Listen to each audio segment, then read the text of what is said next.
السلام علیکم ورحمۃ اللہ وبرکاتہ۔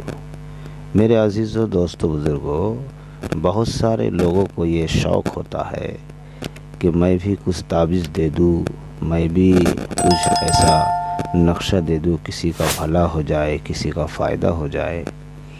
میرے عزیزوں، دوستوں، یہ شوق ہر پڑھے لکھے لوگوں کے دل میں ایک امنگ پیدا ہوتا ہے۔ بہت اچھی بات ہے۔ ایک بات یاد رکھے، ہر کوئی چیز کا ایک عمل ہوتا ہے۔ گاڑی چلانے کے لیے پہلے سیکھنا پڑتا ہے۔ میرے عزیز دوستوں، بزرگوں، دنیا کے کوئی بھی کام کے ہنر کو حاصل کرنا پڑتا ہے۔ تو یہ جو قرآنی آیتوں کا نقشہ ہے، قرآنی صورتوں کا نقشہ ہے، یہ جو تعویذات ہے، اس کا بھی کچھ عمل ہوتا ہے۔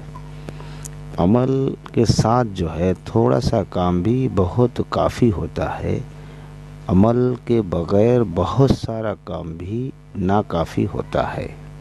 تو عمل کے ساتھ ہم سب کو کرنا چاہیے، اور ایسا نہیں عمل کے بغیر ہم نے کام شروع کر دیے، شروع میں کام ہوتا ہوا نظر بھی آتا ہے، لیکن جب اس کی اذیتیں، اس کی تکلیفیں آنا شروع ہوتی ہے، مثلاً اب چھوٹے چھوٹے کام کرتے کرتے جو ہے ہم نے جن جنات کے کام میں ہاتھ لگایا، ہم نے کچھ سیکھا نہیں، کچھ عمل نہیں کیا، تو میرے عزیز دوستوں، بارہا دیکھا گیا ہے، بہت سارے جگہوں پہ یہ چیز کو دیکھا گیا ہے، اور آپ بھی دیکھ سکتے ہیں۔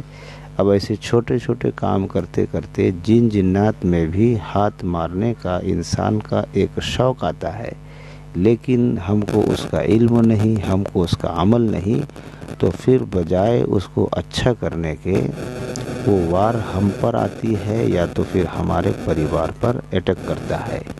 اسی لیے میرے عزیز دوستو، کوئی بھی کام کرنے کے پہلے کوئی بھی کتاب میں اس میں جو ہے عاملین کو ایک ٹریننگ ہوتی ہے، اس کو عاملین کو جو ہے سبق دیا جاتا ہے کہ کیا عمل کرنا ہے۔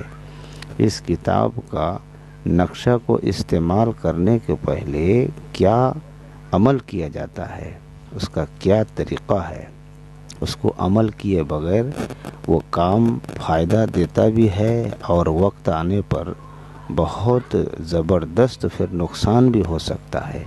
اسی لیے یہ جو میں آپ کے سامنے جدول اعداد قمری جو لے کر حاضر ہوا ہوں، علم الاعداد لکھا ہوا ہے کہ عاملین کے لیے بہت ضروری اور اہم فن ہے کہ کوئی عمل ایسا نہیں ہے جس میں اعداد کی قید نہ ہو۔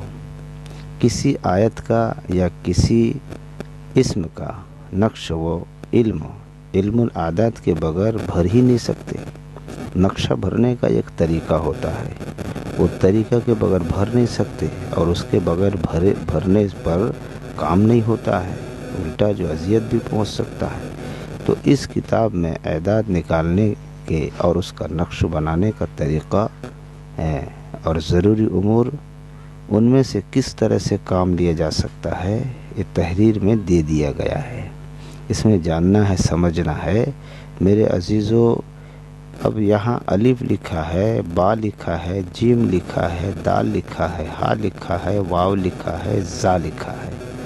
اب اس کے نیچے بھی حروف ہیں، تو ان کو کس طریقے سے جو ہے لکھنا ہے، اس کا ترتیب کیسے نکالنا ہے، وہ عاملوں سے آپ کے جانے بغیر حاصل نہیں ہوگا۔ یہاں نیچے جو لکھا ہوا ہے، جدول اعداد ایام فارسی، شنبہ، یک شنبہ، دو شنبہ، سہ شنبہ، چار شنبہ، پنج شنبہ، جمعہ، یہ کیا ہے؟ اب نیچے جو ہے جو لکھا ہوا 118، 412، یہ سب کیا ہے؟ یہ سب چیزیں جاننے کی ضرورت ہے۔ انشاءاللہ تعالی آئندہ ویڈیو پر پھر یہ میں سمجھانے کی کوشش کروں گا۔ اگر آپ نے دوسروں تک بھیجا، شیئر کیا، دوسروں تک اگر جو ہے پہنچایا اس تحفہ کو، تو انشاءاللہ پھر آپ سے وہ باتیں لے کر حاضر ہوں گا۔ السلام علیکم ورحمۃ اللہ وبرکاتہ۔